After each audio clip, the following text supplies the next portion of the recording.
pertanyaan teman-teman ya, yang bertanya beberapa hari ini ya, ke saya juga melalui konten ya.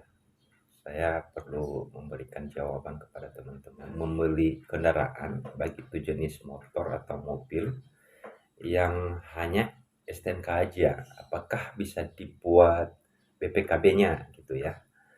Nah, teman-teman yang harus diketahui pertama adalah ketika membeli kendaraan atau bisa dikategorikan sebagai kendaraan yang sudah second atau yang bekas ya, kemudian dia hanya mempunyai STNK kemudian menjual ya, menjual baik itu secara biasanya sekarang menggunakan media online ya, jual beli di Facebook, di media sosial yang lain.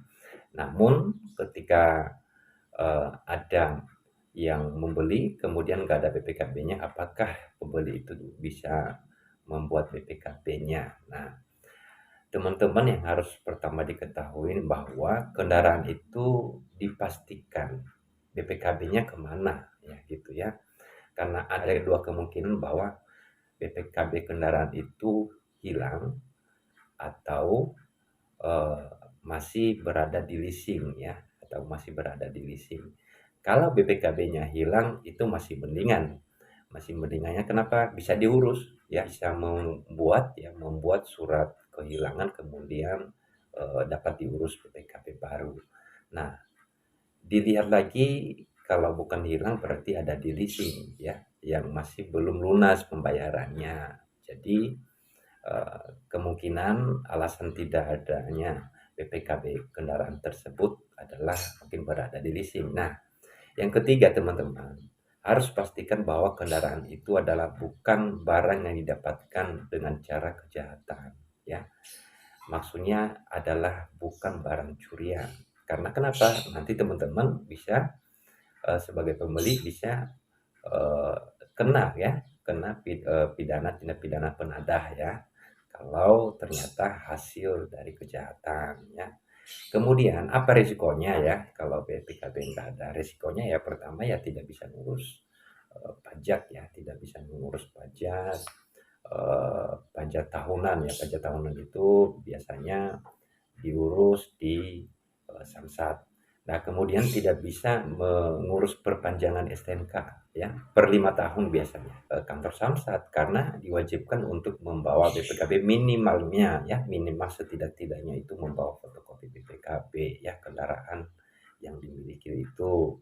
Kemudian yang menjadi risikonya juga teman-teman ya adalah nanti kalau contohnya ada apa namanya, penilangan ya, ditilang oleh pihak Polantas, kemudian bisa saja kendaraannya itu ditahan ya, tidak bisa dikembalikan karena apa namanya, surat-surat terkait kendaraan tersebut tidak ada. Nah, yang lainnya, resiko lainnya adalah kendaraan yang dibeli oleh teman-teman itu bisa saja dicari oleh pemiliknya yang atas nama ya, bisa saja dia laporkan gitu ya, dia laporkan ke pihak kepolisian, dia mengalami eh, pencurian barang yang kemudian ternyata barang itu ya yang dibeli oleh eh, teman-teman. Nah, itu yang harus diperhatikan benar-benar ya teman-teman. Kemudian bagaimana solusinya? Bagaimana solusinya? Solusinya itu ketika membeli kendaraan, maka yang perlu dilakukan ya, kendaraan ini adalah ada contohnya ya, memberi kendaraan motor ya roda 2 atau eh, mobilnya roda 4 atau yang lain-lainnya gitu ya. Dilakukan pengecekan dulu ke Samsat. Datang ke Samsat dulu, pastikan ya kendaraan itu milik siapa.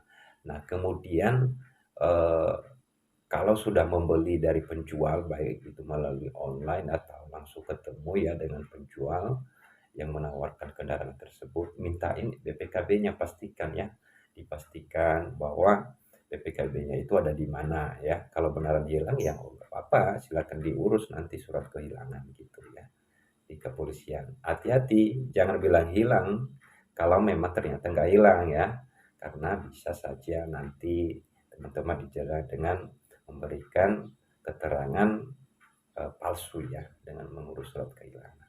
Nah gitu ya menjadi jawaban dari saya, semoga mewakili ya seluruh pertanyaan teman-teman.